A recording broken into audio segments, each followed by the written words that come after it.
പാസ്പോർട്ടിനെ പറ്റി നിങ്ങൾ അറിഞ്ഞിരിക്കേണ്ട ചില കാര്യങ്ങൾ. ഇന്ത്യയിൽ 4 ടൈപ്പ് പാസ്പോർട്ട് ഉണ്ടെന്ന് നിങ്ങൾക്ക് എത്ര പേർക്കറിയാം?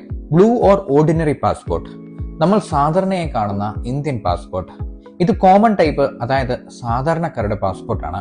ഓറഞ്ച് ഓർ ECR പാസ്പോർട്ട്, 2018 ഈ പാസ്പോർട്ട് നിലവിൽ വരുന്നത്. വിദ്യാഭ്യാസം കുറവുള്ള, എഴുത്തും വായനയും അറിയാത്ത ആളുകൾക്ക് വേണ്ടി നിലവിൽ വന്ന പാസ്പോർട്ട് ആണെങ്കിലും ആളുകളെ തരംതിരിച്ചു കാണുന്നു എന്ന വിവാദത്തെ തുടർന്ന് പിന്നീട് അത് നിർത്തലാക്കി. എല്ലാവർക്കും ബ്ലൂ പാസ്പോർട്ട് ആക്കി.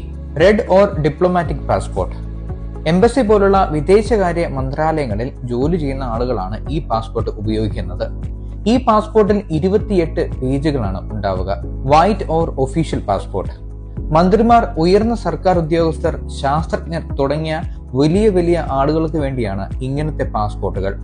ഓരോ പാസ്പോർട്ടും എയർപോർട്ട് ഇമിഗ്രേഷൻ സമയത്ത് ആളുകളെ തിരിച്ചറിയാൻ വേണ്ടിയാണ് തരംതിരിച്ചിട്ടുള്ളത്. റെഡ് പാസ്പോർട്ട് ഒഴിച്ച് ബാക്കി എല്ലാ പാസ്പോർട്ടുകളും സാധാരണയായി 36 പേജുകളാണ് ഉണ്ടാവുക.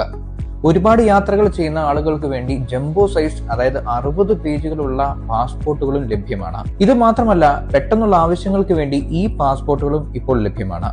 അതിൽ RFID ചിപ്പ് ഉൾപ്പെടെയാണ് വരുന്നത്.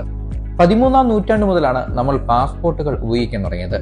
പാസ്പോർട്ട് ഇല്ലാതെ ലോകത്ത് എവിടെയും യാത്ര ചെയ്യാൻ കഴിയുന്ന ഒരേ ഒരു വ്യക്തി ക്വീൻ എലിസബത്ത് II മാത്രമാണ്. 2020 പാസ്പോർട്ട് ഇൻഡെക്സ് അനുസരിച്ച് UAE പാസ്പോർട്ട് ഉപയോഗിച്ച് ഏകദേശം 179 രാജ്യങ്ങളിൽ വിസ ഇല്ലാതെ സഞ്ചരിക്കാൻ സാധിക്കും. ഈജിപ്ഷ്യൻ ഫറവോനായിരുന്ന റമസസ് II എന്ന മമ്മിക്കാണ് മരിച്ച് 3000 വർഷങ്ങൾക്ക് ശേഷം പാസ്പോർട്ട് കിട്ടിയ ഏക വ്യക്തി. 1976 ഈജിപ്തിൽ നിന്നും മമ്മി ദ്രവിച്ചു പോകാതിരിക്കാനുള്ള ചില വൈദ്യ ചികിത്സയ്ക്കായി ഫ്രാൻസിലേക്ക് കൊണ്ടുപോയത്. 1915 UK പാസ്പോർട്ടുകളിൽ ഏത് പോസ്റ്റിലും നിൽക്കുന്ന ഫാമിലി ഫോട്ടോ അനുവദനീയമായിരുന്നു. ഇതൊരു പുതിയ അറിവാണെങ്കിൽ ഇപ്പോൾ തന്നെ ഷെയർ ചെയ്യുക. Follow for more.